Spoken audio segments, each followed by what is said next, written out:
Narayana coaching centres Ahmedabad દ્વારા જી advance 2026માં ગુજરાતમાંથી શાનદાર સફળતા. નારાયણા કોચિંગ સેન્ટર્સ અમદાવાદે જી એડવાન્સ 2026માં નોંધપાત્ર સિદ્ધિ હાંસલ કરી છે. માત્ર બીજા જ વર્ષમાં કેન્દ્રે અદ્ભુત પરિણામો આપી ગયા વર્ષની સફળતાને નવી ઊંચાઈએ પહોંચાડી છે. ગયા વર્ષે મન પટેલે E43 પ્રાપ્ત કરીને કેન્દ્રનું નામ રોશન કર્યું હતું, જ્યારે આ વર્ષે નારાયણાએ ગુજરાત સ્ટેટ ટોપર તેમજ સમગ્ર આઈઆઈટી બોમ્બે ઝોનની ગર્લ્સ ટોપર આપી વધુ એક ઐતિહાસિક સિદ્ધિ મેળવી છે.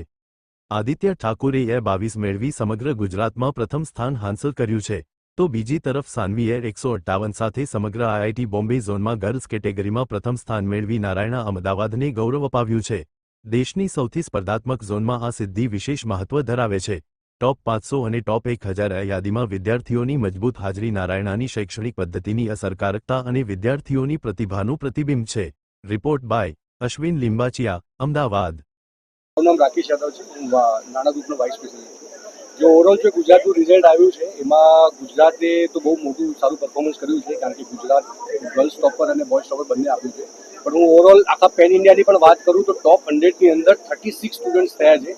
એમાં ટોપ 20માં 7 છોકરાઓ અને ટોપ 100માં 36 છોકરા, એમાં અને 1000ની અંદર 220 છોકરાઓ બધા ઉત્તીર્ણ થયા છે નાણા ગ્રુપથી. તો ઓવરઓલ આખા ઇન્ડિયાની અંદર જે નાણા તરીકે જે રિઝલ્ટ આપ્યું છે, જે એની સિસ્ટમ છે, જેની જે મેથોલોજી છે, એના થ્રી આ જે આખું રિઝલ્ટ ઉત્તીર્ણ થયું છે ને એમાંથી ગુજરાતે one of the best performance આપી છે, કારણ કે ગર્લ્સ ટોપર અને બોયઝ ટોપર બંને આપણા નાણા અમદાવાદ સેન્ટરથી છે.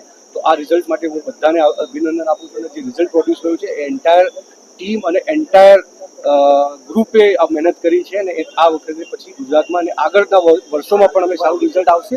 અને હેડ ઓફિસ હૈદરાબાદ, જે અમારું મેઇન જે હેડ ઓફિસ છે આખું હૈદરાબાદથી ઓપરેટ થયું છે, અને આખું પૂરા સપોર્ટથી, જેમ કે પુનિત સરે કીધું કે આખું અમે સ્કૂલ અને નંબર ઓફ કોચિંગ સેન્ટર કરીશું ને આવા રિઝલ્ટ આપતા રહીશું. Thank you.